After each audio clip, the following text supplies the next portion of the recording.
Okay, I'm going to tell the senator that we're going to do you, then he'll come up, do his talk, and then you. Sure. Yeah, and then maybe we'll give him the opportunity to do the certificate and then stay for the whole. But you want to do it now? Okay. He's in the bathroom? Okay.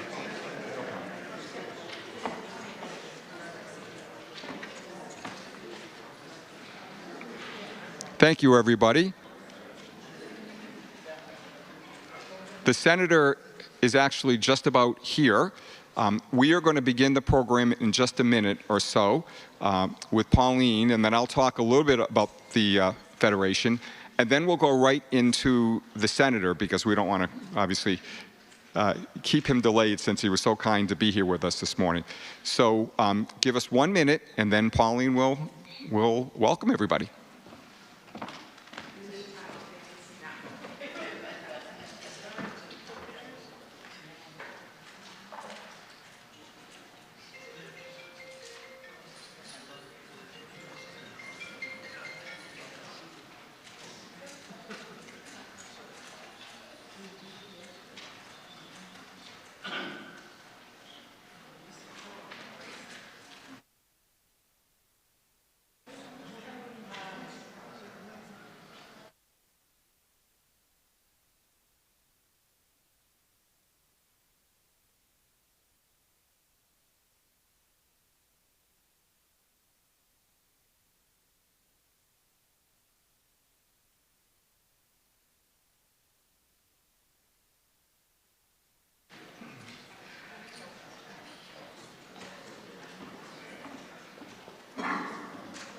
Good morning, everyone. We have it on good authority that the senator is in the building, so we can get started.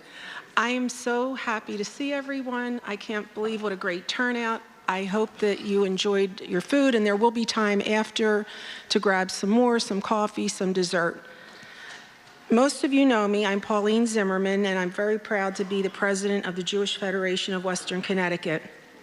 Thank you all for attending our annual campaign kickoff, breakfast, and the Bert and Albert Habonim Awards. Many of you may remember Bert. He was an upstanding, amazing member of our community. The word Habonim means builder, and no one better than Bert exemplified the meaning of the word builder within his beloved family, his community, and Jewish life and beyond. As always, we have so much to be thankful for. May Bert's memory be for a blessing. We are most grateful for all of you, our members, our generous donor, our Habonim Award recipients, who give so much of their time to our individual communities that always makes us stronger and better. We are thankful to our volunteers, our sponsors, our program attendees, especially our staff, Kathy Conti, Jose Ruiz, Pam Perkins. No thank you in this room would be complete without mentioning our wonderful neighbors at B'nai Israel, Rabbi Polikoff and Valerie Beckwith, along with Maria Cruz, our building manager, and all of our community leaders, many of whom are here with us today. Together, we strive to keep our Federation true to its mission statement, which is to be the place for thriving Jewish life. We plan valuable programs through our committee with co-chairs Lisa Miller and myself. We have an extremely active grants committee. I'm sure many people are aware of what we do with that, and it's led by Roy Walzer.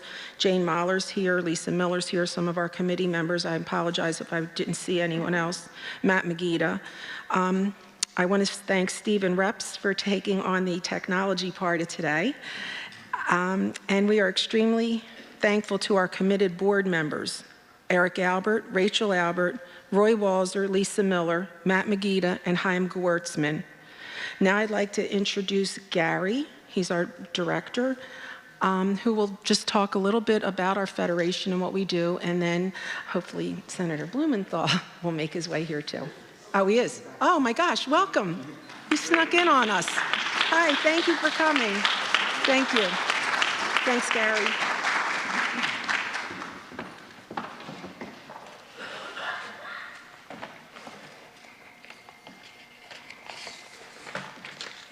thank you, everyone, for being here. And thank you, Senator, for being here as well. We're going to just do a slight modification to the program in order to accommodate the Senator's schedule. I'm going to speak for a few minutes, as Pauline said, about the Federation, and then we're going to go into the remarks of the Senator. And really happy to announce that he actually has certificates for each of our Habonim Award winners. So we will ask them to come up, and we'll have a photo with the Senator giving out the certificates. After he leaves, then we'll go back into the full presentation of the Burton Albert Habonim Awards. So, as I said, I really want to join Pauline in thanking all of you for being here for our campaign kickoff breakfast. We know that this is a very busy time of year, and we are so grateful that you took the time to show support for the Federation and to help us honor our Burton Albert Habonim Award recipients. I have so much to say about the work of the Jewish Federation of Western Connecticut and so little time to say it. So please feel free to reach out to me or any of our board members with questions, comments, or suggestions at any time. Nothing would make us happier. Your federation is the home office and lead voice of the Jewish community in Western and Northwestern Connecticut. As such, we support and stand up for the Jewish community, its values, and for all of the people in our region. Here are 8 examples of the work that we do and how we believe that we uniquely make a difference in serving the entire Jewish community in our part of the state. 1, we elevate and serve the needs of all of our constituent Jewish organizations. We believe that we are all better together. In everything we do, we highlight and support the good work of the synagogues, religious schools, and other Jewish organizations, as well as their clergy and lay leaders. Today's presentation of our Burton Albert Habonim Awards is a helpful illustration of that point. The Federation is honoring individuals selected by a number of our community Jewish organizations for the wonderful work the honorees do for those organizations. 2, we provide meaningful grants, allocations, and other financial support to an amazing variety of individuals and organizations in our community, including Jewish Day in synagogue schools, Jewish campers, local Jewish and secular organizations, Israeli social service organizations, the Jewish Agency for Israel, the Joint Distribution Committee, students studying in Israel and in American universities, and Jewish and non-Jewish community members in need.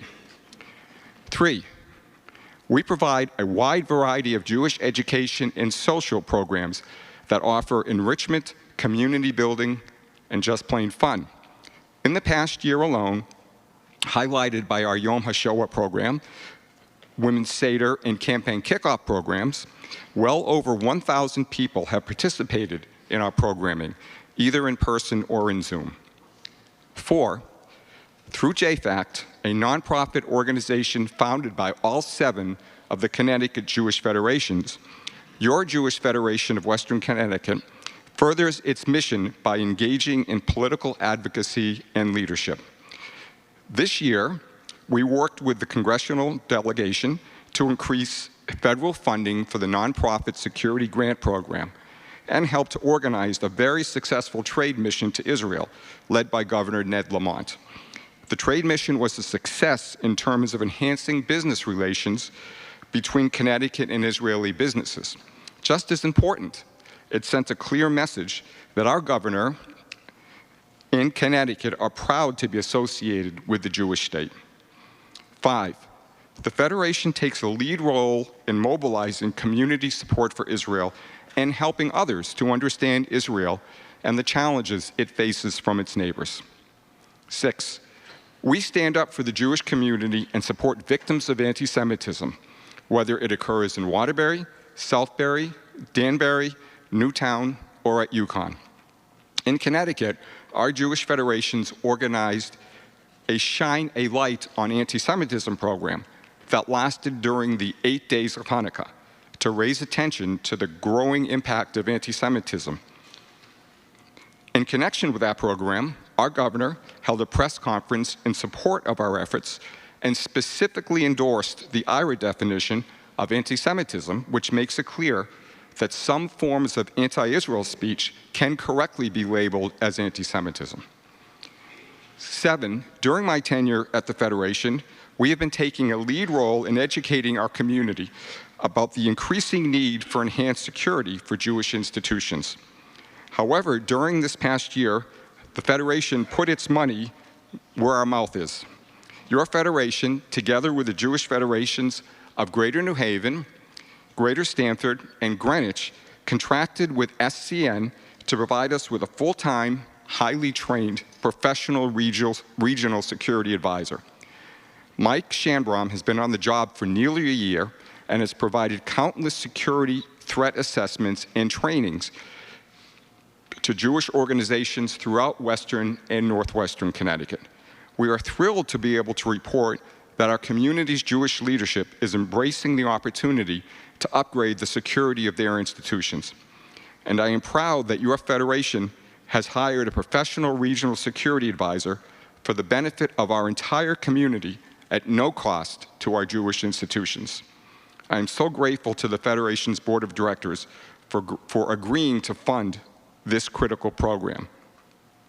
Your Federation is in the business of responding to crises, whether it is an attack on Israel, a hostage-taking at a synagogue in Colleyville, or a mass shooting targeting Black people in Buffalo. Our community can look to us to provide a quick response that helps articulate the Jewish community's perspective in a crisis.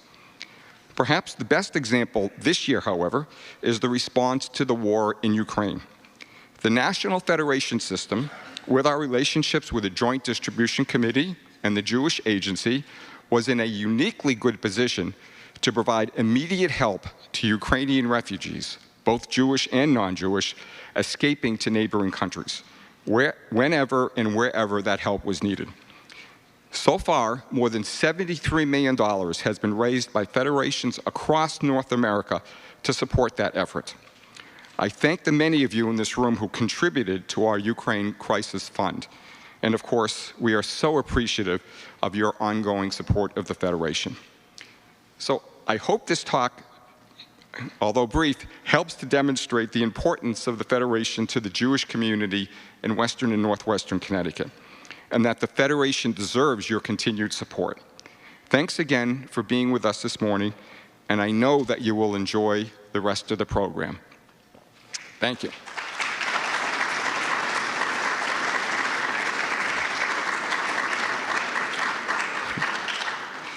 So, thank you again. So, as I said, we are going directly now to Senator Blumenthal. He's been so kind to be with us today. There's really no way to give a complete introduction of the senator. I'd just like to focus on a couple of quick things. The first is his public service that he has provided for the state of Connecticut has been ongoing for many years. 12 years as a U.S. Senator, if I can multiply right, I believe 20 years as our Attorney General. And before that, state senator, member of our Connecticut House of Representatives, and all kinds of wonderful work for our state. And I would just add very briefly that there have been a lot of things since I've been here that the senator and his office have been involved in helping to advocate, including our wonderful Afghan refugee who is staying in our community now with the fabulous Rinaldi family. The senator was so helpful, and he organized a press conference to bring attention to the plight of Afghan folks who supported the United States in Afghanistan during the war, but were unable to successfully escape. The senator has proposed legislation to support that, and there's so many things that really, I think, make our community proud. So with that, I'd like to ask the senator to come and say hello.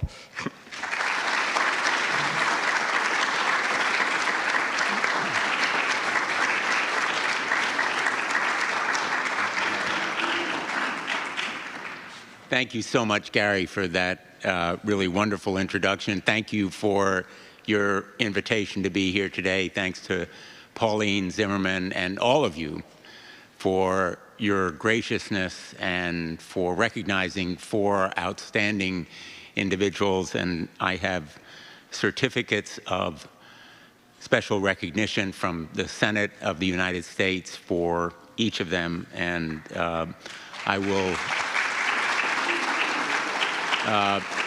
here's what they look like. I'll present them after just a couple of brief remarks, mostly in the nature of thank you. Thank you for the philanthropy that you do, the giving back in the spirit of our faith, our religion. It is very much repairing the world, tikkun olam, that we do this kind of generous giving. We as Jews understand that it's part of our heritage, our tradition, our DNA.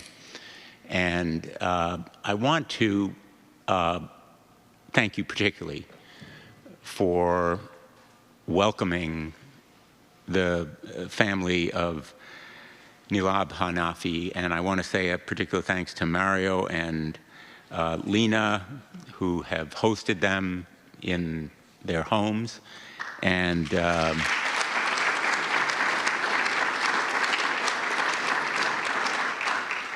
to Mary and Jeff, who have done so much for her. Gary mentioned that I've been particularly active in this area. And I know that for each of you, there is a story very much like mine. My dad came to this country in 1935 to escape persecution in Germany, to escape the Holocaust. He came at the age of 17, alone, with not much more than the shirt on his back. He spoke virtually no English, and he knew almost no one. And sadly, today, he might have been turned away under the policies of our broken immigration system. But you know, as I do, that our tradition is to welcome the stranger, to extend our arms and our hearts and our homes to people who come to this great country to escape persecution and seek freedom and opportunity, which has always been what has drawn people to America, and it is our strength that we are a nation of immigrants. All the good work you do, day in and day out, for education and culture and the community and the homeless is worth recognizing, but particularly what you've done for Afghan refugees and for Ukrainian refugees, I think is noteworthy at this moment in our history. I became involved in this cause because I visited Afghanistan several times in bipartisan official trips. One of my sons, Matthew, served in the United States Marine Corps as a combat infantry officer in Afghanistan. Another of my sons, Michael, was a Navy SEAL during this 20-year war. I'm not allowed to say where he was sent. He's told me he would kill me if I found out. But I know from what I saw and what my son Matthew told me, how important people in Afghanistan were during this time in protecting our troops and our diplomats. My son's interpreter, his translator, was instrumental in keeping him out of danger. He was the one who talked to the townspeople and knew where the mines were buried, where the IEDs might be. He sensed the danger, and he put his life and his family's life on the line so that they had targets on their backs from the Taliban. My son Matthew worked for 2 years to get his interpreter out of Afghanistan. It took him 2 years. My son is a lawyer. He knew how to write letters. He knew how to formulate legal arguments. But that's an exception. Most of our at-risk Afghan allies don't have a lawyer to advocate for them in this country, don't have a Marine Corps veteran and a graduate of the Yale Law School to make their case. And in the wake of the Taliban taking over Afghanistan, there were thousands, tens of thousands of Afghan allies, security guards, translators, interpreters, others like the Afghan women who served to talk to women, Afghan women, because they would not talk to some army sergeant who came to them, even if he knew how to speak their language.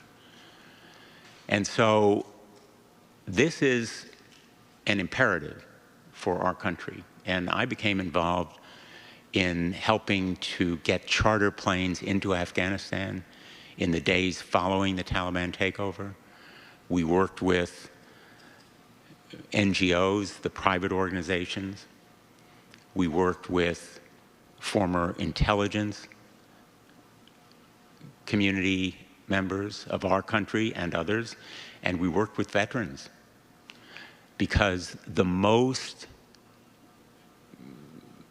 passionate advocates of doing something to help our Afghan allies who we left there are the veterans who saw firsthand and knew firsthand how they helped us while we were there. So whatever you think about Afghanistan and Iraq and the war, whatever you think about our withdrawal, I felt that the way we did it, the withdrawal, was really an abandonment of many of those allies. And I said so publicly.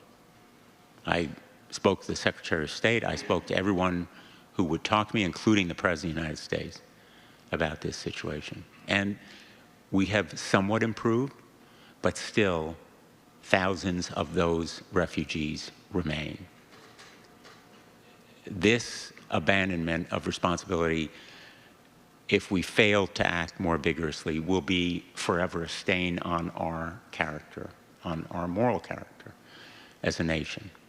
And it will also have practical implications, because when we send young men and women, like my two sons, into harm's way, as we are doing every single day right now in Africa, in other parts of the world, where they depend on people willing to put their lives on the line to help us, we're going to have a tough time persuading people to help us, even if they love America, even if they adhere to our values and our goals, if they love democracy and they want democracy for their country, as these people did. Our failure to keep our promises is more than a moral failing. It will have practical implications for our military and other power around the world. As a member of the Armed Services Committee, I feel very strongly that we need to keep our word to people who have put their lives on the line for us. And likewise, for people who come to this country, their families, like Nalib, we owe it to ourselves to help with resettlement, to give them the tools they need to build a life, because we know from our experience that the talents, the energy, the aspirations, the dreams that immigrants, refugees, asylum seekers have from all parts of the world are what fuel American exceptionalism. I know that word exceptionalism has acquired some political overtones, but we are an exceptional country. There is no other country in the world as powerful as we are, not just in our military. We're the only country in the world that can project military force in any part of the world through our Air Force, our submarines, our aircraft carrier. We have that military power, but also still the moral force, what's commonly referred to as soft power, the power of our example, is what still brings people here, as it did my father, as it did, my guess is, every single one of your families. And Nalib, all of the Afghan refugees, the Ukrainians who are coming here, all are in that tradition. And they and their children are vital to our future and our children's future.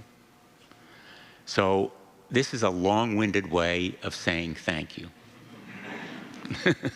You know, senators are nothing if not long-winded. I used to be very brief and short because what you are doing when you save one person's life, you save the world. What you are doing for 1 or 2 or 5 or 8, no matter what the number, you are helping our nation and you are helping the world. And, you know, Ukrainians, I visited Ukraine just about 6 weeks ago to meet with President Zelensky and the top military leadership there. I've been a very strong advocate of providing Ukraine with the military arms it needs, the long-range multiple-launch artillery, the munitions it needs for its self-defense, the Stinger and Javelin missiles, aircraft, and other military aid, as well as humanitarian assistance and stronger economic sanctions. I went, by the way, with Senator Graham, Lindsey Graham of South Carolina, so Republican and Democrat together going to Ukraine. We visited with President Zelensky in Kyiv, but we went to the towns, some of the towns surrounding Kyiv, like Bucha and Ilyip, where people were slaughtered by the Russians. Hundreds thrown into mass graves in Bucha, which we saw.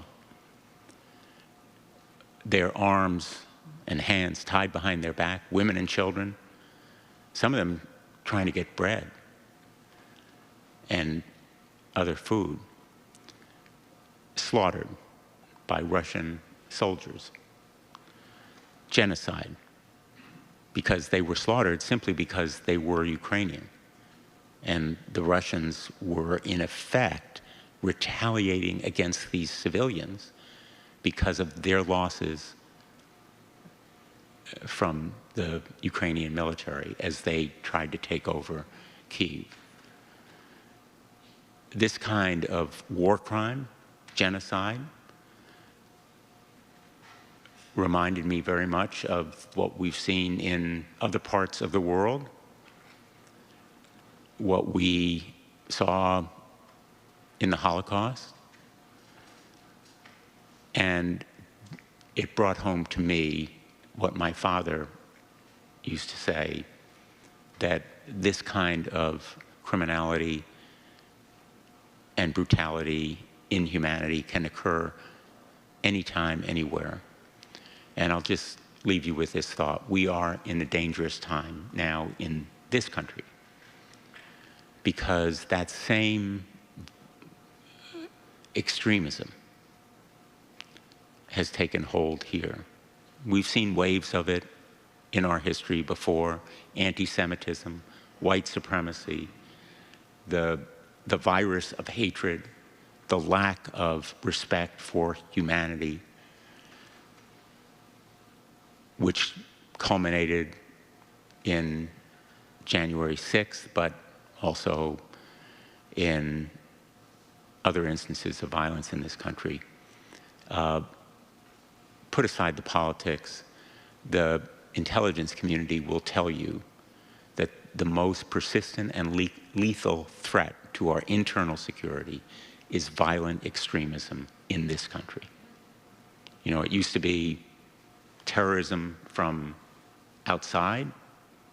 It is now the white supremacists, anti-Semitism, the violent extremism that has taken hold in this country. I've worked, as Gary pointed out, on measures to provide more security for our places of worship.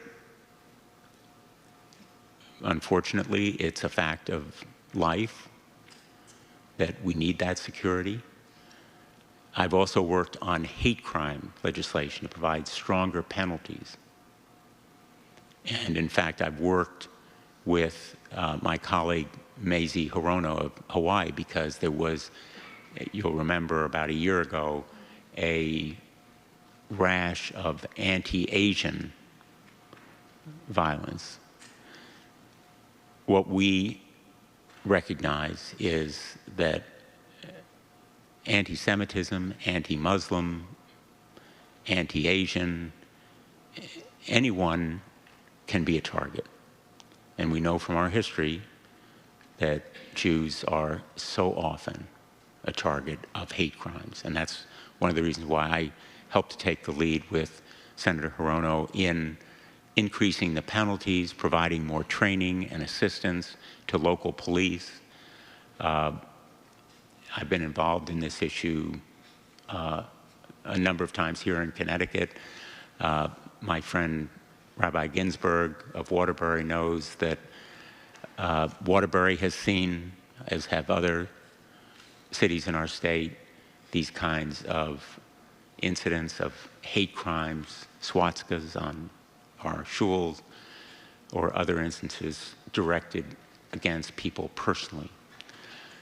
So the glue that binds us together, the sense of giving back, of sustaining a community, also should give us strength against the threats within this country. And in helping refugees come here, in staying true to our values, and in passing them on to our children, we are, I think, performing one of the essential functions that our faith and our values demand of us. So thank you for the great work that you are doing. I want to join in honoring the 4 individuals who are receiving awards today. If I can call them up.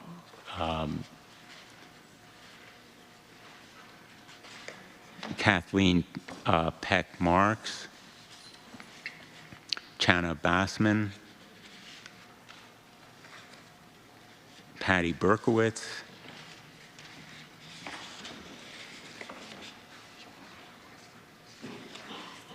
and Lisi Marcus.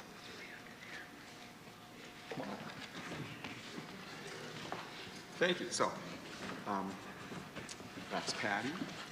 Congratulations. That's Kathy. Aye. This is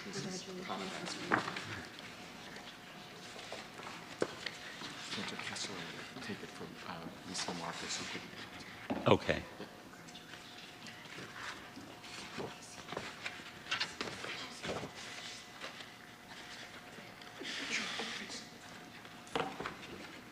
So I'm going to begin with, let's see, who should I be? Maybe Patty.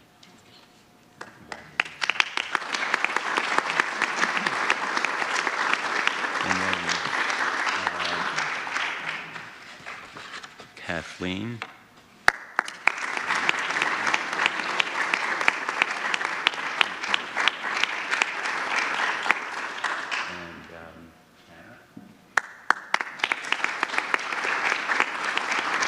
She's standing in for Lisi, the painter. Okay. Yeah.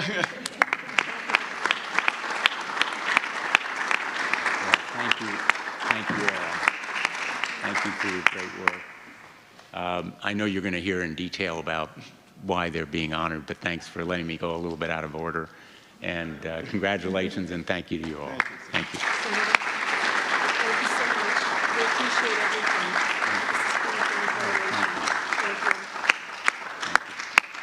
Thank you all for welcoming me, and as always, wonderful to be with you, and keep up the great work. Thanks so much.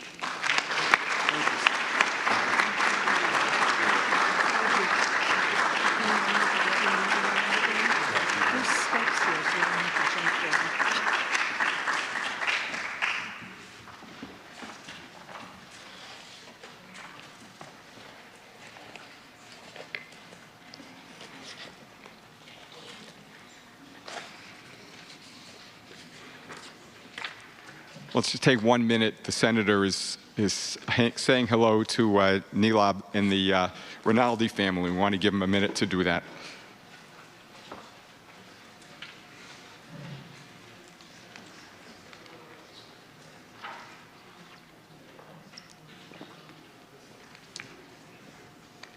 And of course, Mary Clark, who is the chair of Team Nilab. So.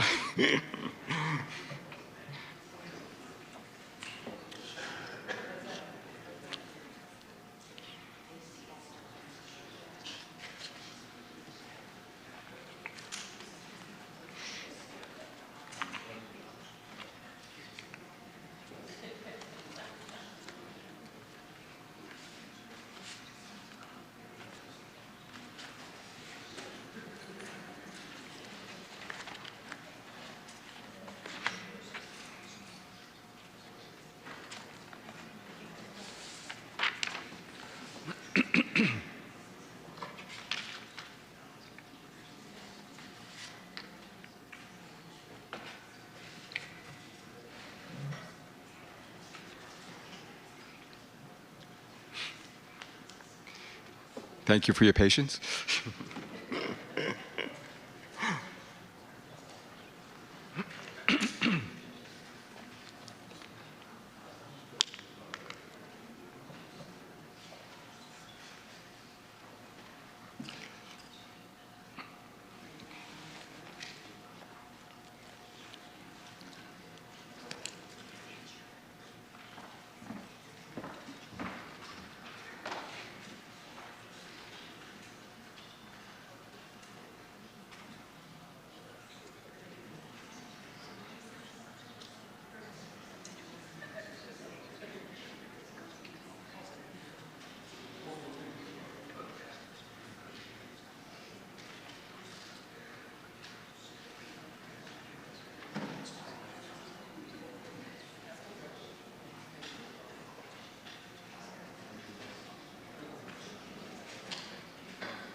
All right, once more, let's thank the senator for being with us today.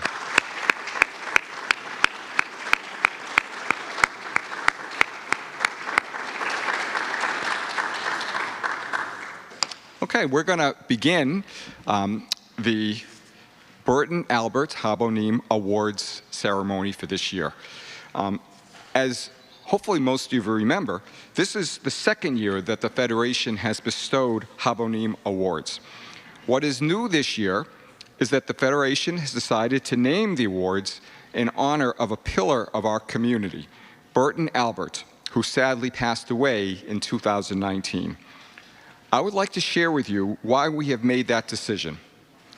As I noted earlier, our vision in developing the award was to recognize outstanding service as a builder of the organizations selecting the honoree. The Federation wanted to demonstrate how important each Jewish organization is to the Federation and to the Jewish community in our part of the state as a whole. We all matter. After last year's campaign kickoff event, which, as you remember, was virtual, we saw that our community embraced the Habonim Awards, and we were thrilled at the quality of the people chosen to receive the awards.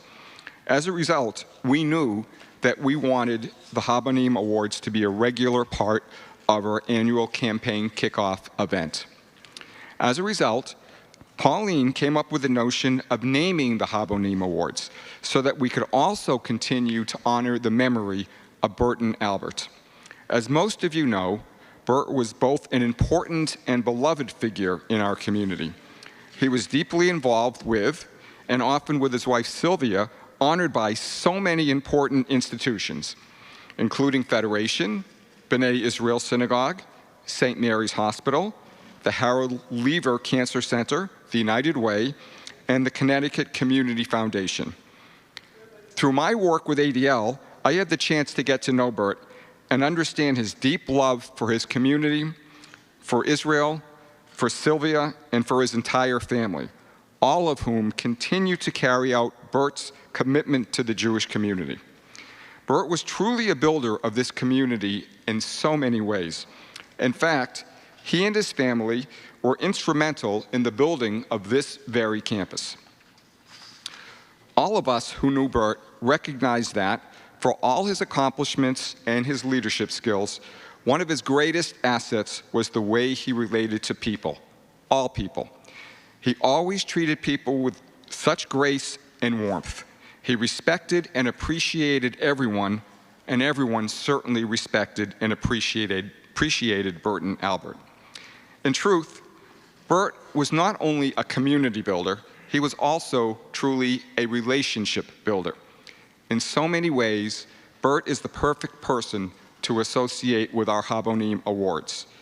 We are grateful to the Albert family for carrying on their patriarch's legacy and for allowing the Jewish Federation of Western Connecticut to name the award in honor of Burton Albert, of blessed memory.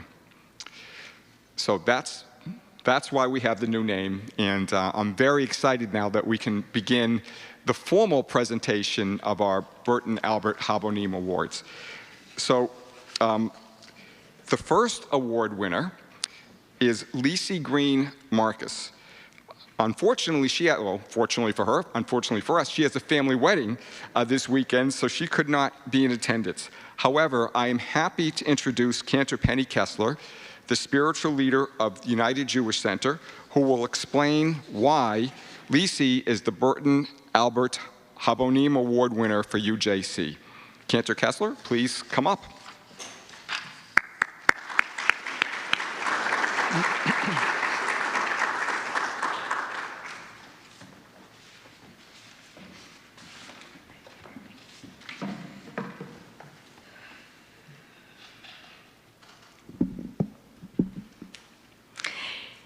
Lisi Green Marcus was born and raised at the United Jewish Center. Every aspect of her Jewish life has been at the UJC, from early childhood through confirmation and marriage to Neil Marcus 32 years ago at the UJC. Lisi was the UJC's high school youth group president and a teen office volunteer. Joining the UJC Board of Trustees in 1989, Lisi has served as chair of the UJC Social Action, Fundraising, and Membership and Special Program Committees, as well as a member of the UJC Religious School, Adult Education, and House Committees. She has been a vice president, is the immediate former president of the congregation, and now serves as the UJC Board's secretary. After attending Danbury High School and then receiving bachelor's and master's degrees in Springfield College, Lisi worked in TV news, the United Way, the City of Danbury Mayor's Office, and leading fundraising and marketing efforts for the Association of Religious Communities. She's volunteered at the Aldrich Museum, Mark Twain Library, Danbury Hospital, Jewish Federation of Greater Danbury, Maimonides Academy, and the Worcester School. Lisi is an outdoor person skiing, biking, hiking, kayaking, playing tennis, and traveling, and a devoted family woman. She and Neil have 4 children and 3 grandchildren. It is an honor for the UJC to recommend Lisi for a 2022 Burton Albert Habonim Award, and I stand her in her presence. Even though she cannot be here, I know that she is expressing her love and her gratitude to the UJC and to Federation. Thank you.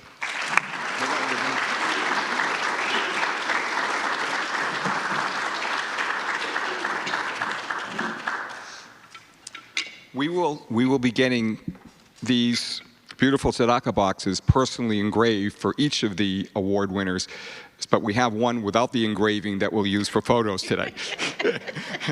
And there is no Lisi, but we will still have a photo. We will go to UJC at some point that's convenient to actually present it to her there to make sure she has a personal opportunity to accept the award. So.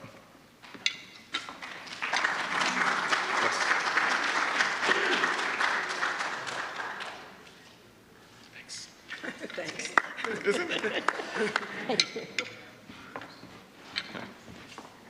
Cantor Kessler pointed out that it's beautiful, and it really is. So. Okay. Oh, sure, thank you. Okay, here's my order. Okay. The next award winner is Kathleen Peck Marks, and the award will be presented by the new spiritual leader of Temple Shalom in New Milford, Cantor Guy Bonet.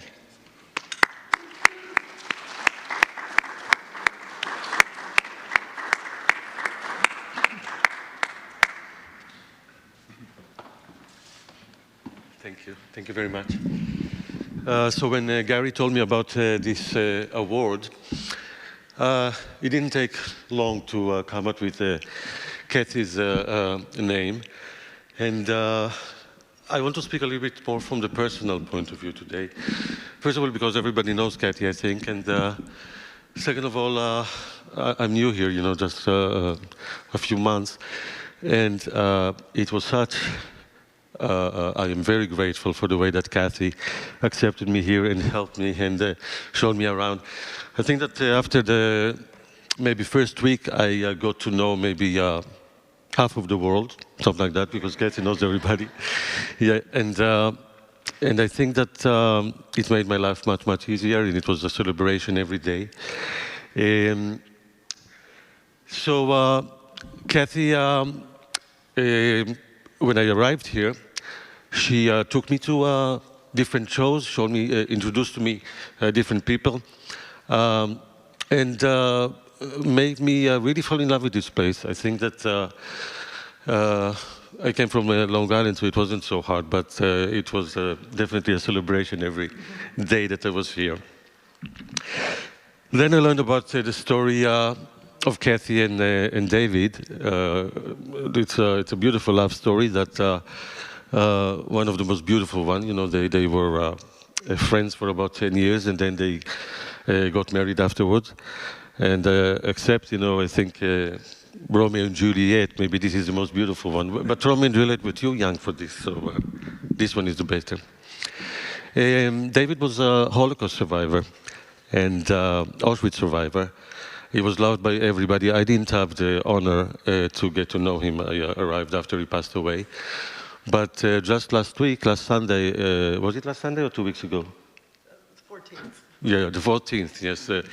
Kathy arranged a beautiful, beautiful memorial day, memorial service, memorial, I would say, gathering for David, where he dedicated the bima that he built himself at the JCC. And it was a gathering of people who spoke so beautifully about him, and different artists who dedicate songs in his memory. And everything was organized so beautifully, and it was really one of the most beautiful this memorial service that I can think about. And it's going to happen every year, and definitely Kathy made that happen. Thank you so much. Kathy is also working with glass. I got 2 glass plates that are so beautiful. She's very talented. She's connected with the Federation, with the Coalition, with the JCC. She's the Vice President of Temple Shalom. What else did I want to mention? I wanted to thank you. Yeah. She's just great. Yeah, thank you so much. Yeah, thank you.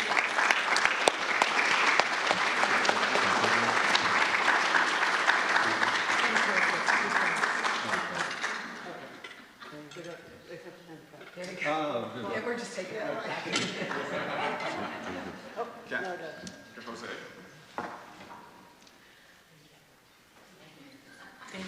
you, Kathy. Thank you so much. Thank you so much. Thank you.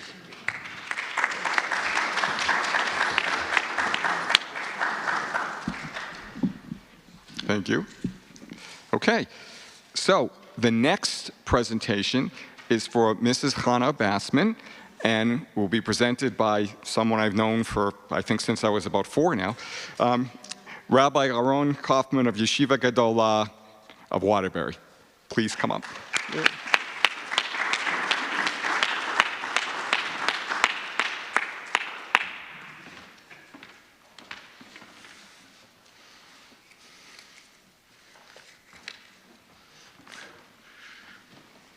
When Gary spoke to me about the Habonim Award, the Bird Apple Habonim Award, I must say I was very taken by it because I am a real recipient of the Alpert family, and was together with all the families, the Brownstein family, Morris Stein, the Mahler family, the Walser family, the entire Federation when they came, and we came as a fledgling group of 9 families to build a new community in Waterbury, and today we have over 320 families in Waterbury, young families, building a tremendous community.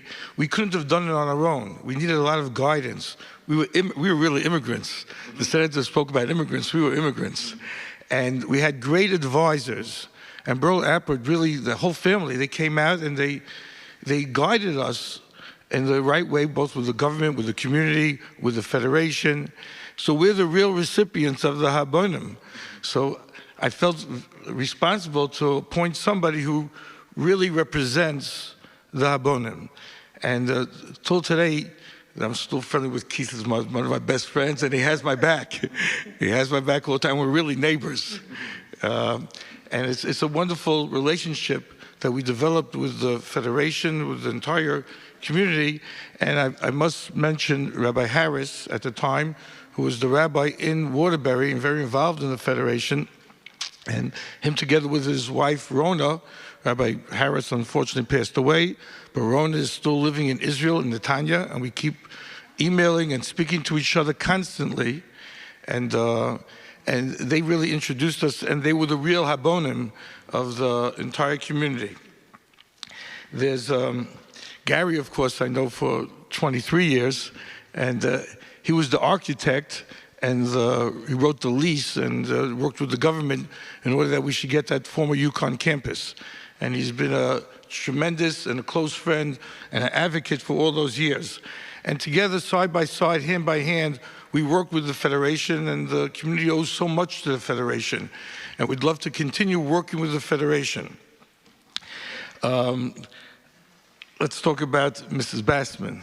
That she is working in the yeshiva office, in the main yeshiva office, and really her job is the advocating for the teenagers and really trying to get them to come, get married, and move into the community. Because we built the community from our students. Our students come from all over the world. From Israel, we have from London, we have from Texas, we have from Canada, I don't know, we're all over, that's the truth, from LA. And they come and they need to be greeted. They need a mother figure. Boys need a mother figure. And they don't understand it. I know it. And she's been that, and she really is a student advocate. And recently she's been writing grants for the safety grants together with the Federation. And she's our liaison with the Federation. And Federation has taken a tremendous step recently. because Federation was always known for social services, combining connection, for financial assistance, but they've gone a step further. It's not just safety, financial safety, and feeling security in financials and socially, but now in terms of terrorist attacks. It talks about anti-Semitism, as the senator said, and Federation took a real step. And it might be, they made it part of their mission statement, which was something strange for a federation in general. They went out of their comfort zone. And that's an amazing thing to do. And today we feel quite secure because of the federation. We feel safe because of the federation. And I must thank Mrs. Bassman and the federation for putting that together. And what recently, we've been working together on, I believe, we have a bunch of 18-year-olds. We have different divisions. The division that I'm speaking about now is the undergraduate seminary college division and the graduate division. And I think the only way that they could ensure the future of the Jewish people is by really understanding the history of the Jewish people. And this year we took 50 boys. We were supposed to take 50 boys. I spoke to Gary about it, to Poland, to Ukraine, and to see what happened, the cities that were and the cities that were destroyed, and get a little bit at the culture of the Jewish people of yesteryear and what happened and what could happen if we don't strengthen ourselves. There could be another Holocaust if we don't strengthen ourselves, if we don't not committed to our heritage. And we worked very hard on that. And of course, it fell through because of the Ukrainian war. So I hope one day to put that together, but it's extremely important that we connect to our past. We see our adults, we see our elders, and we learn from them. We learn what it means to be a Jew and what it means to be proud to be a Jew in America and throughout the entire world. And Mrs. Bassam's been working very hard on that. And ultimately, because of that, most of the community are graduates of the yeshiva because they have come here and they've been welcomed by all the residents of the entire Connecticut. And I really appreciate not just the Federation, but I appreciate every resident of the Connecticut, state of Connecticut, with the senator. And hopefully together we'll create, we'll build, and Connecticut will become one of the strongest Jewish states in the United States of America. Thank you.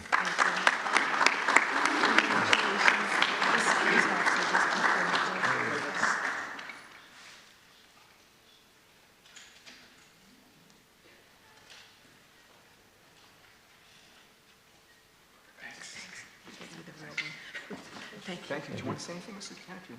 I just want to thank the Federation for all the work. I just want to say thank you to the Federation for all the work they do for our community and for the entire region, and just, for making sure that we have continuity of Jewish life and education, and, that's something that I'm really grateful for. Thank you. Thank you.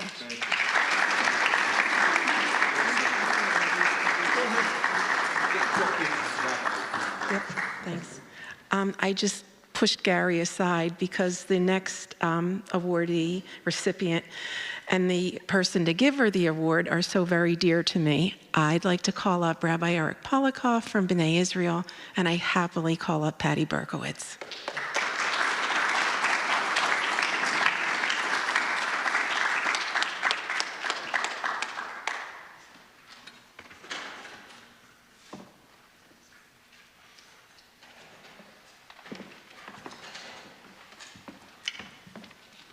You know, Gary and Pauline, and I know that others here know this as well. There's a Zionist folk song about building and being built through the process of building. And certainly we see that with you and Federation.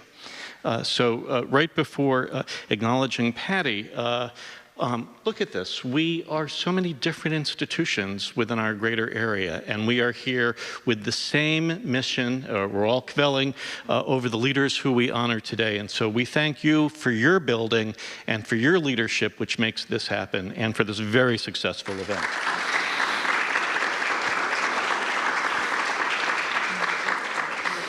Patty Berkowitz. My first sentence, Patty Berkowitz is first vice president of B'nai Israel and secretary of the Jewish Center, LLC. But that should be a full stop. Think about that for a moment. Vice president of a synagogue and an officer of this building campus. Think of the work involved. Think of the meetings involved. Vice president of one institution, secretary of the other, both requiring such effort. Patty Berkowitz is first vice president of B'nai Israel and secretary of the Jewish Center, LLC. Serving as an officer and trustee for several years, she is diligent and extremely well organized, efficient, reliable, and a reasoned and respectful voice within our deliberations. Accepting of leadership roles and additional tasks. This past year, she chaired the Rabbi's Contract Renewal Committee. Thank you. And serves on our Educator Search Committee. Patty and her husband, Mark, have been dedicated congregants at B'nai Israel for over 2 decades. And her 2 sons, Drew and Kyle, were educated, became B'nai Mitzvah, and confirmands here.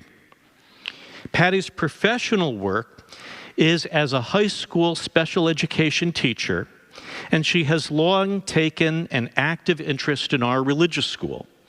In 2015 and 2016, she was instrumental in reviewing and restructuring our curriculum. Strongly devoted to family, an educator, and a student, Patty took her first opportunity as an empty nester to embark upon an intensive year of study that culminated in her formal embrace of Judaism. She chose the name Matana, gift, to represent the gift of Jewish identity that she has received. But in truth, the gift goes both ways. As a champion of Torah learning, Jewish community and ritual, and tikkun olam, repair of our fractured world, Patty bestows her own distinct blessing upon our synagogue and area Jewry. We are delighted that Federation has agreed to link Patty's name with Burton Albert, Zichrono Livracha, a dedicated builder and nurturer of the institutions of area Jewry, including the Federation, B'nai Israel, and our shared campus. Standing on his shoulders and that of other exemplary leaders, Patty makes her own special contribution, deepening and sustaining us. Mazal Tov.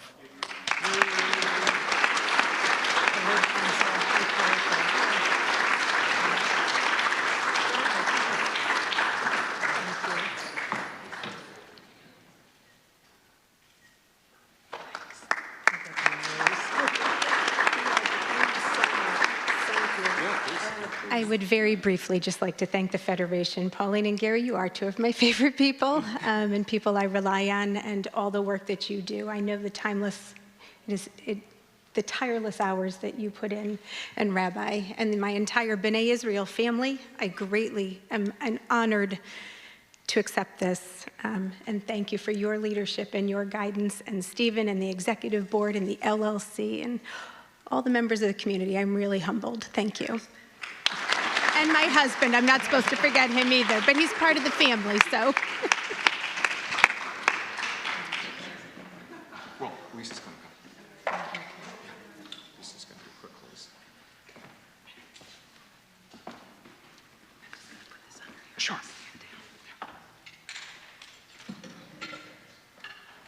We are honored that our board member and former president of Federation, Lisa Miller, will be doing the closing remarks for us. Thank you, Lisa. Thanks, Lisa.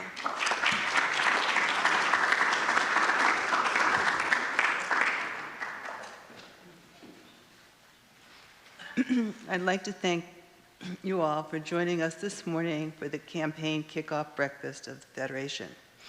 We hope you enjoyed Senator Blumenthal's inspiring talk, and I'd like to say mazel tov to all the Habonim Award winners. I hope you enjoyed not only greeting old friends, but making new friends. The Federation of Western Connecticut has planned a year of diverse programs and events. Some will challenge you, some will be just for fun. Please know that it is your support that allows us to not only offer a wide variety of programs, but to also adhere to the mission of the Federation. We hope you will think of this as you make your donation to this year's annual campaign and allow us to exceed our goal. Let's make fiscal 22-23 our most successful year yet. And again, I want to thank you all for joining us this morning.